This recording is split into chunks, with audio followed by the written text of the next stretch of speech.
Welcome back, Screen Ranters. Now, quite often, we don't know too much about an actor's life before the fame. Often, their upbringings can be draped in secrecy. The ones we do find out about are often just like ours, normal. However, for the actors on this list, it was anything but normal. Some of these actors had dreadful stories, yet still made their lives successful. Honestly, it's amazing. Just a heads up, some of the stories will be sad. So before we go on and on anymore, let's get cracking.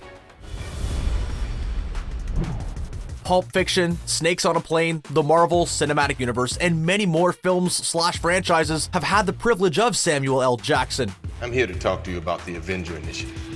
But before his acting career, he could have had a very different life. In the 60s, Jackson was a huge admirer of Martin Luther King Jr., so much so that during King's funeral, Jackson was an usher. In 1969, Jackson was a student at Morehouse College. Most of the board of trustees were white men. As Morehouse enrolled a lot of black students, Jackson and his friends felt like this was unfair. He and his friends decided to take action. They stormed one of the Morehouse buildings with weapons. They then held the board of trustees hostage for 2 days. One of those members was Martin Luther King Sr., the father of the civil rights activist King Jr. Jackson and co. demanded that more black staff were hired in positions of power, as well as asking for changes to the school's curriculum. Morehouse eventually agreed to the demands. Afterwards, Jackson was arrested and given a suspended sentence. After warnings with the FBI, Jackson's mother sent him to Los Angeles to get away. That's where the origin of his successful acting career stems from.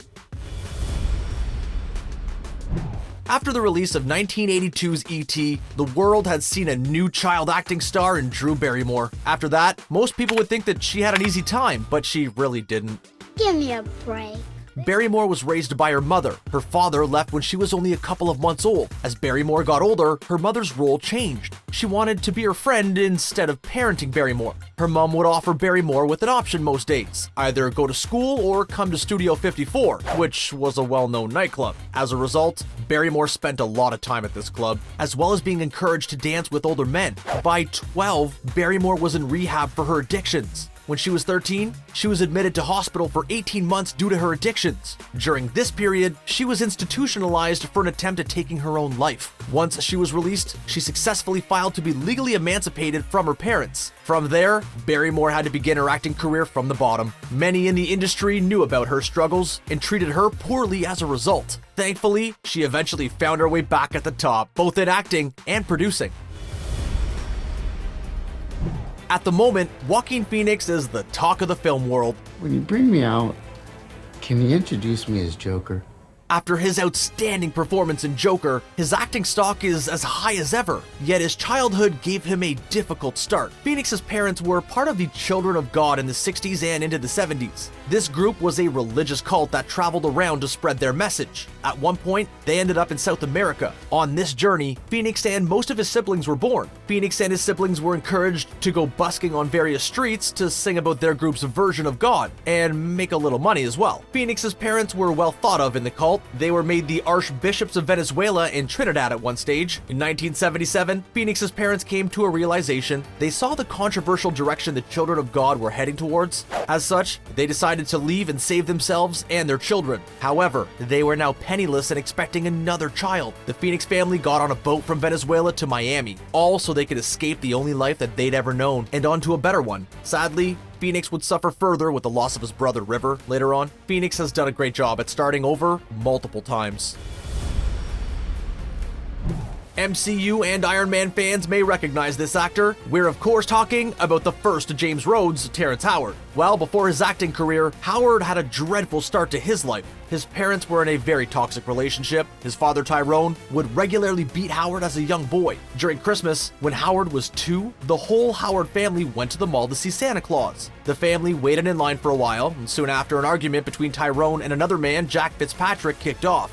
They began to fight. It escalated as Tyrone drew a knife and forced it into Fitzpatrick multiple times. Fitzpatrick dropped to the floor as Tyrone ran off. The Howard family, including 2-year-old Terrence, saw everything. Later on, Tyrone handed himself into the police, but sadly, Fitzpatrick had passed away from the injuries. Terrence Howard had managed to create a career out of what he loves. He's even been nominated for an Oscar. Hopefully, this event doesn't haunt him for the rest of his life. Jack Nicholson is considered one of the greatest actors to walk this earth. Here's Johnny! Yet before all the awards and money, Nicholson had a strange upbringing. He was brought up by John and Ethel May. The household also contained his sister June. She was an aspiring actor, which showed it must have run in the family. In 1974, when Nicholson was around 37, he discovered a secret. A reporter from Time magazine was looking into Nicholson's history for a cover story. The reporter discovered that Nicholson's parents weren't actually his parents. They were his grandparents. His mother was actually his sister, June. She was only 17 when she had Nicholson. She was also unmarried and uncertain about who the father was. Due to this, June's parents promised to raise Nicholson as their own and to never reveal who his actual parents were. It all sounds like a segment on Maury. When Nicholson found out about this news, he didn't seem to be traumatized. At the time, he was an adult that could deal with stressful situations better. He said that the news actually made a few things clearer for him from his upbringing. He went on to say that he was grateful. Before we go any further, Screen Ranters, we have some encouraging to do. If you haven't already, please subscribe to us and click that little bell. If you're on mobile, go into your app settings and make sure that you have notifications turned on for YouTube. Now, back to your scheduled programming.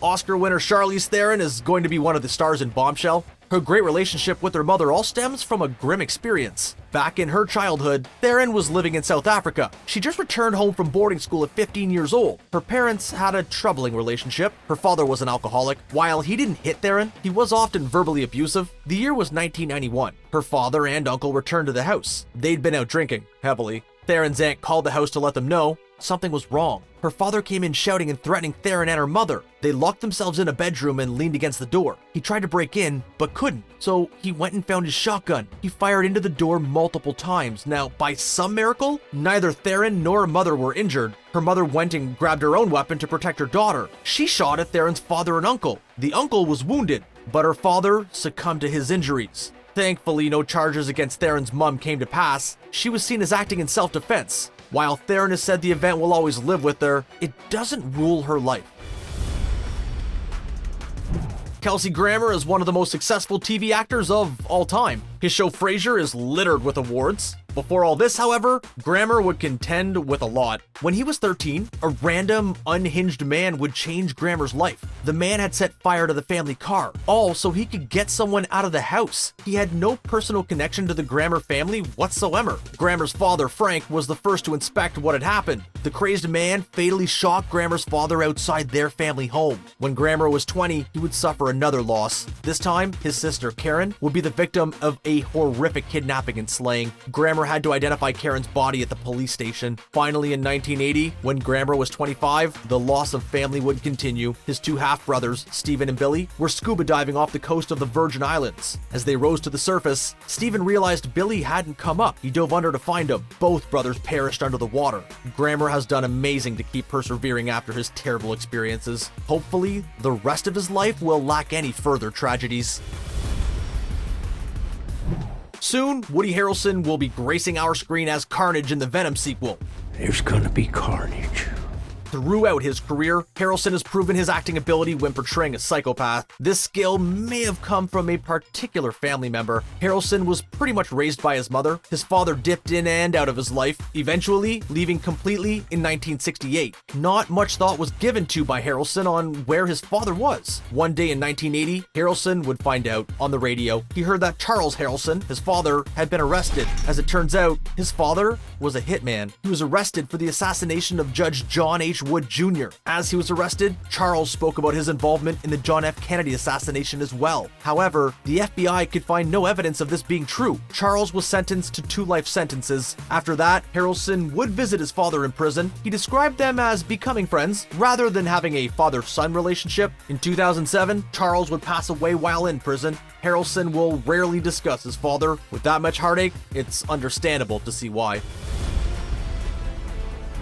Leighton Meester made her name in the iconic TV show Gossip Girl, which is why, if her birth has anything to go by, it's an impressive rise to fame. Meester was born in 1986 by her mother, Constance. What makes this unfortunate is the fact that her mother was currently in prison. Constance was there due to drug smuggling. She had attempted to ship thousands of pounds of marijuana from Jamaica into the US. Meester's father, grandfather, and aunt were also serving time in prison for their part in the smuggling ring. Meester's aunt, Judy, even broke out of prison and went on the run. She was the first woman to be on the US Marshals 15 Most Wanted list. Constance was released from prison 16 months after Meester's birth. During that time, Meester was being looked after by her grandparents. After that, all seemed to be well, until 2011 that is. At the time, Meester had been sending $7,500 a month to Constance as Meester's brother had medical issues. However, she took her mother to court as Meester claimed the money was being used on cosmetics, not on her brother. Constance countersued, claiming that Meester promised $10,000 per month. Constance's claims were dismissed. Since then, the two are said to barely have a relationship. Liam Neeson is an action legend, yet his career would have been very, very different. Way back before Neeson was dreaming of acting success, he had another job in mind. He wanted to be a teacher. If we were in a class taught by Neeson, we would be on our very best behavior. But if you don't, I will look for you. But back then, one class decided to mess about. At the time, Neeson was a trainee teacher. The class he was looking after were extremely disruptive. One boy in particular stood out. He was larger than the average 15-year-old. Neeson sent him out of the classroom to stand outside to calm down. But the boy wasn't having it. He pulled out a knife and approached the future actor. Fearing for his safety as well as the rest of the students, Neeson did the only thing he could do. He punched the boy. Afterwards, Neeson was reprimanded by his superiors, but after the experience, he didn't feel like teaching was his calling. After witnessing Neeson strap broken bottles to his hand in the gray, we will never know why that boy did what he did.